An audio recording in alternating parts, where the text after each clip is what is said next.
Hey, Ski House and Stratton fans, take a look at what Mother Nature is dumping on Stratton on December 16th. We already have 6+ inches on the mountain. Now, it started out at about 33 degrees last night when the snow started coming down, so it was a little bit damp, a little bit thick, but it's going to make for great base, it's going to make for great grooming, and it's going to be challenging skiing today.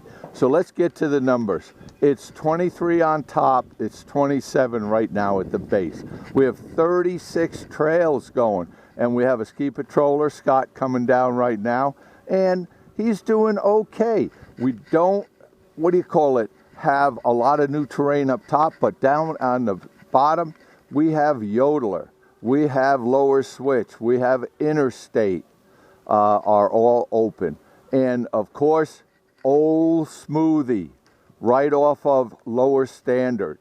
So it's going to make for a great day. It's going to be a challenging day. It's going to snow all day. I got Stratton Resort host Tony. Have you been up yet, Tone? Going up now. Okay. And looking good? Looking good. All right, that's the word. I thought the snow would have been heavier and wetter, but it seems a little like we could get through it. Okay, well that's a great day. Yeah. You got resort host Tony and his wife. Don't be afraid to stop into the info desk. Say hello to Info Alley. And so listen, I have to dig out at the cabin and what have you. We'll not be up. Legs are a little tired, but we were at Killington all week. But once again, remember, Killington's lifts go down too.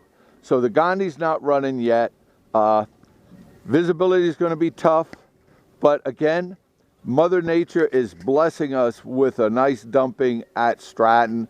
Hey, the woods are going to get open. This is going to be great base for the woods. So stop by Ski House, get tuned, get fitted, and then come on up and get some winter at Stratton.